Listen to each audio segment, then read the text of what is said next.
As Pochven had its Stargate connection severed at the end of the Triglavian invasion, it can only be entered in two ways, either via a wormhole connection or by using a Pochven entry filament. There are 5 types of wormhole that can connect to Pochven systems. Each system can contain multiple active connections at a time, and may contain multiple of certain ones. Let's go over the different wormholes now. Something all of these wormholes have in common is that the initial 0-meter warp-in point for these when probed out will actually land you 75 kilometers from the actual wormhole instead of on top of it. They also all share a special Triglavian-themed rock formation that sits around the wormhole. This will let you easily identify a Pochven connection at a glance. Outside of this, they follow the normal wormhole mechanics like polarization and mass limits.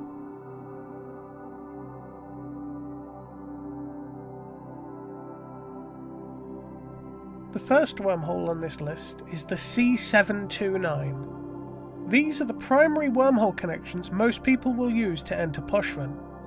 Unlike traditional wormholes, these are considered reverse statics. This means that the K162 side of a specific wormhole will always lead to the same Pochven system. The C729 side, however, will randomly spawn within one of its known connected systems. For example, the wormhole that leads to Sender has 4 possible spawn locations. In this example, Gerus, Shahukan, Circession, and Turianus are the 4 possible locations of the C729, with Sender always containing the K162. The new C729 will spawn as soon as the existing one expires. This means that there will always be 27 active C729 wormholes to be found. Its total mass is 1 billion kilograms. It allows ships up to 410 million kilograms in mass to jump through it. This would allow a bowhead to enter or exit Pochven. The maximum lifespan of a C729 is 12 hours. The next wormhole on the list is the F216. F216 wormholes spawn in Class 2 and above J-space wormhole systems and connect to a random Pochven system. These wormholes have a total mass of 1 billion kilograms and will allow a ship up to 375 million kilograms to jump through it. These wormholes have a maximum lifespan of up to 16 hours. The third wormhole on our list is the R081. The R081 wormhole is a fairly uncommon spawn and will lead from a Pochven system into a random Class 4 and above J-space wormhole system. These wormholes have a total mass of 1 billion kilograms and will allow a ship up to 375 million kilograms to pass through them. They have a maximum lifespan of 16 hours. The fourth wormhole on our list is the U372.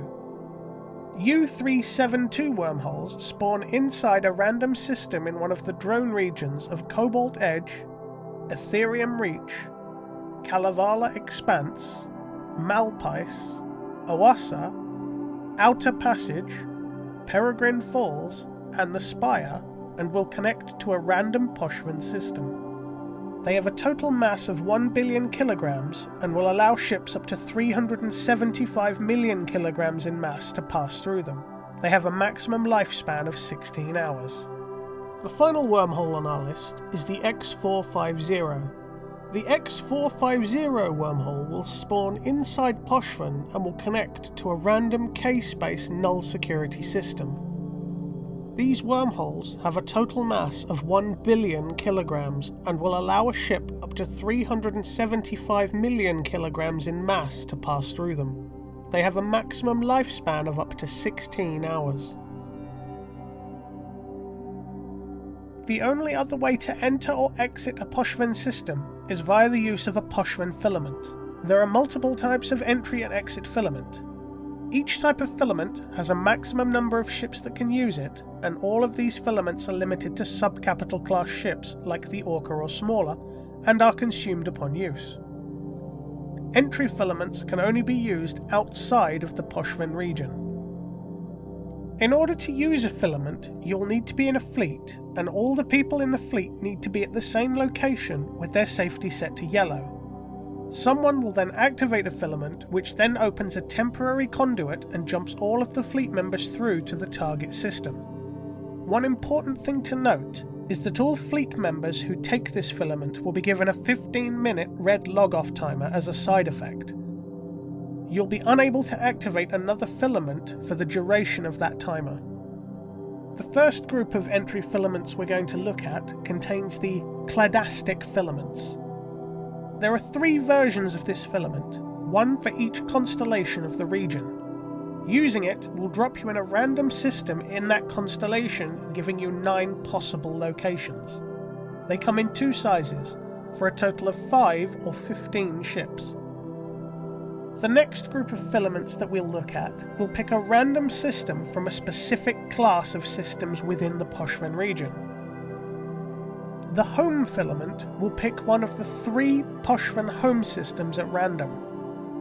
The internal filament will pick one of the 18 internal systems chosen at random, and the last filament on this list is the border filament, which will drop you in one of the 6 border systems chosen at random. These come in 2 versions, which will allow for a total of 5 or 15 ships. Finally, there are the exit filaments. There are 2 different types of exit filament for leaving Pochven if you are unable to find or use a wormhole. Exit filaments will only work from inside a Pochven system.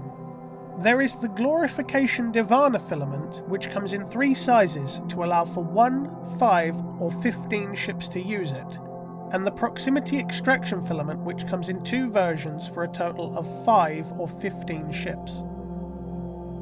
The Divana filaments will drop you in one of the 28 Triglavian minor victory systems chosen at random. This could land you in low sec or in a region of space you didn't want to be in. The proximity exit filaments will move you to a random system within 2.5 light years of the system that you're currently in, and our system information page will list the systems that are in range of any given Pochven system.